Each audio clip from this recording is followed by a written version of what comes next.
what you're saying about like it being this thing where it's in the muscle memory, and so you're in the moment and you're responding to the crowd, not so much control, but more so response to the energy you're getting and working with that. It's very similar to acting, and you're one of the best live performers I know of. So I'd imagine you'd be a very good actor, because that's if you can get to that in a scene, that's what you want. That's what learning the lines is for, is so that you can be there with another actor and see how they're doing it and adjust and be in the moment and tune out all that unnecessary noise while also staying conscious. Once you got that rhythm locked in, you can truly give something great. So it's very pleasing for me to hear that that's the same thing for music. Yeah, that's really cool. That's amazing. I've never heard acting described that way. I'm not classically taught, so that's just my method. Yeah. And that makes me like, at least your craft and how you practice it really helps me understand it better. Because I've always been scared of acting. And the funny thing is, even though you're playing these sometimes, like, when you're dealing with a conceptual thing like Black Parade, you're kind of playing a character. You're like this, hyped, blown up version of yourself. Turned up to 11, as you once said turned up somewhere. To 11. Yeah, well, that's from Spinal Tap. I meant to watch that actually. Movie? No, You have to. You and my father were like having some funny remarks back and forth about it in the car, and I was like, "Oh, I never saw that. I should see it," and then I just forgot. You really should.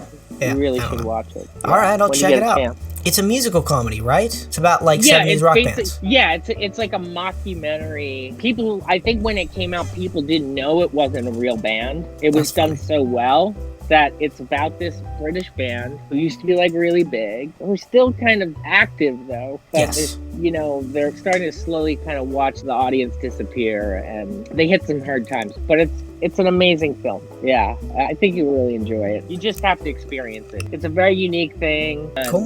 It's very special. And the music is really cool. Oh, they did like an original soundtrack for it? Yeah, and they all played it. That's cool. Yeah. Any good? I love it. Obviously it's a comedy, so there's some funny stuff in there. What are you listening to recently? I'm listening to, what have I been listening? Well, I'm kind of reconnected with music. I spent the last 3.5-4 years writing comics, so I've really just been listening a lot to what I've been making. Has that influenced, because like a lot of what I love about Umbrella Academy, also like once I made the connection between MCR and the Umbrella Academy, is like I feel like there's a lot of the stylistic aspects of the band, not in terms of like look wise, but the character of the sound you guys make. I find there's a lot of that in Umbrella Academy. Has sort of reconnecting with the band at all influenced the comics that you're writing? I kind of feel like I'm able to really appreciate, accept, and acknowledge what My Chemical Romance is. Yeah. And also at the same time, kind of sometimes disconnect from that and be able to make something that I believe is pretty different, I don't believe that my personal full musical evolution should be completely imposed on something like My Chemical Romance, I don't think it is. Yeah.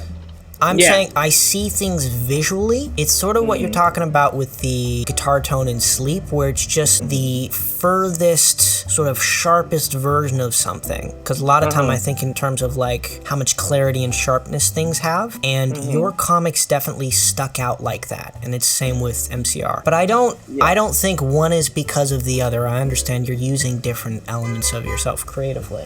But having said that, and I've talked about this a couple times, I think, it's all relative. So you kind of just got to look at yourself as just an artist. It doesn't matter what it is, like sculpting, working with clay, and even gardening. The one feeds the other. And when you do those things, each of them becomes a reflection of who you are to some extent, which is why sometimes things relate.